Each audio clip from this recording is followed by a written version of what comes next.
Après une bataille diplomatique remportée haut la main au Canada, au bénéfice de son pays et par amour pour ses frères et sœurs massacrés dans l'est de la RDC, une victoire ayant abouti à des sanctions contre le pays agresseur, le Rwanda, des Paul Kagame, les différents leaders de la communauté congolaise vivant au Canada ont décerné un diplôme de mérite à l'ambassadeur extraordinaire et plénipotentiaire de la République démocratique du Congo au Canada jusqu'à Kabongo pour ses efforts consentis sur terrain, sa détermination et sa forte mobilisation d'énergie positive en faveur de la défense de la patrie.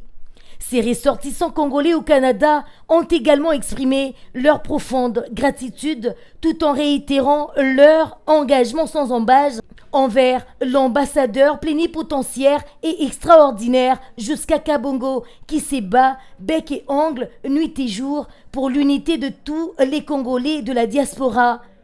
Il œuvre sans relâche au-delà des divisions politiques et tribales pour sauvegarder l'intégrité territoriale de la RDC dans un esprit d'unité et de patriotisme. Sur ces pas, en tout cas, je me mets ici pour encore vous encourager à être encore plus proche.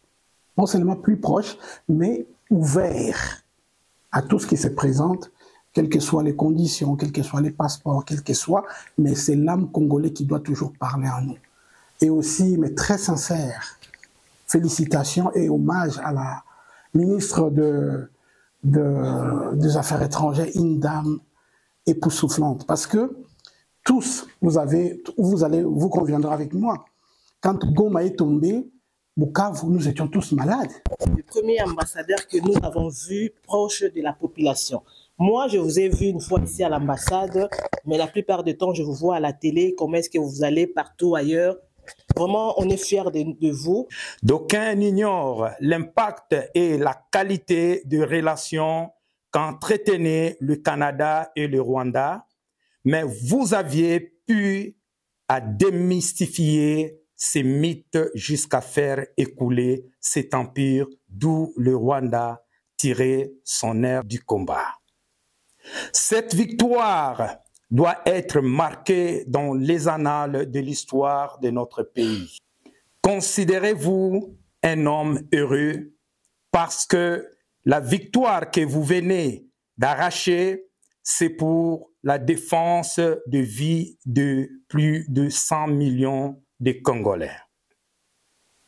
En outre, nous souhaitons vous témoigner toute notre reconnaissance étant patriotes habitant au Canada.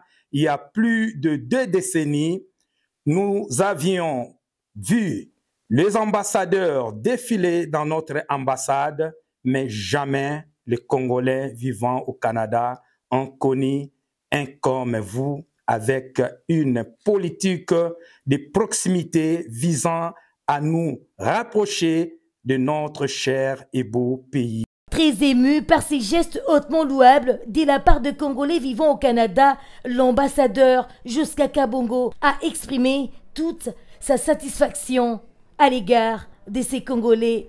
Franchement, je manque même de mots parce que c'est une surprise.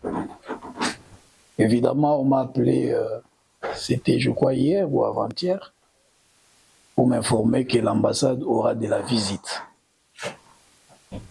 Et je n'ai pas hésité un seul instant, sans savoir de quoi il s'agit. J'ai accepté, mais là, que ce soit moi-même, que ce soit tous les personnels de l'ambassade, nous sommes surpris, mais agréablement. Parce qu'on se rend compte que le travail que nous faisons est suivi par nos compatriotes, que vous êtes. Et ça nous pousse à plus de responsabilités et ça nous pousse à travailler encore davantage pour l'intérêt de notre pays. La victoire que vous venez de faire allusion, nous devons reconnaître un homme en dehors de Dieu, parce que d'abord c'est Dieu qui est capable de tout et c'est Dieu qui nous oriente et qui nous donne la force et la sagesse de travail. Mais nous devons reconnaître une chose, que le président de la République, son Excellence Félix-Antoine Tshisekedi Tshilombo, est l'artisan principal de tout ce qui se passe actuellement. Parce que je considère que c'est un président qui a été placé à la tête du pays par Dieu pour une mission déterminée. Et il est en train d'accomplir cette mission. Amen. Tout ce que nous faisons ici, vous l'avez déjà dit, Madame, Son Excellence, Madame la ministre d'État, ministre des Affaires étrangères, c'est elle qui nous a donné les éléments de langage. C'est elle qui nous coach.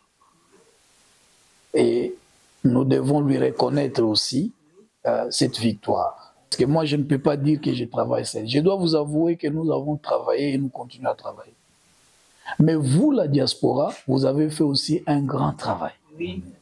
Je l'ai dit lors de l'émission qui est en train de passer tout à l'heure avec Top Congo.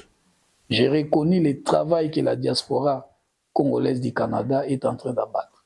Et je reconnais aussi que vous êtes une diaspora exceptionnelle. Je profite de cette occasion pour vous prier vraiment de travailler pour l'unité de tous les Congolais ici au Canada. Parce que nous pouvons avoir des différends ou des différences, des tendances, mais nous avons un dénominateur commun qui est le Congo. Donc je vous promets que nous allons encore travailler d'arrache-pied. Le combat n'est pas terminé. Nous poursuivons ces combats, nous poursuivons des rencontres pour des résultats escomptés. Pour terminer, reconnaissons que les autorités canadiennes ont aussi joué un rôle capital. Oui. À travers vous, je voudrais les remercier parce que, bon, évidemment, le Canada, c'est un État démocratique. C'est un pays qui défend les droits de l'homme. Donc, pour le reste, continuons à travailler. Félicitations à vous, la diaspora, pour le travail que vous avez fait. J'ai vu ce que vous faites, toutes les démarches que vous entreprenez pour les pays. Comptez sur l'ambassade, nous allons travailler avec vous. Notons que cette avancée diplomatique s'inscrit dans la vision du chef de l'État, Félix-Antoine Tshisekedi, et sous les orientations de la première ministre, Judith Suminwa-Tuluka, mais aussi de la ministre d'État en charge des Affaires étrangères, Thérèse Kayikwamba. Cette diplomatie agissante commence à porter ses fruits. Ce fut également l'occasion pour l'ambassadeur d'exhorter la diaspora congolaise au Canada à soutenir tant soit peu le président de la République et toutes les institutions de la RDC et à continuer d'être les ambassadeurs du pays partout où ils se trouvent.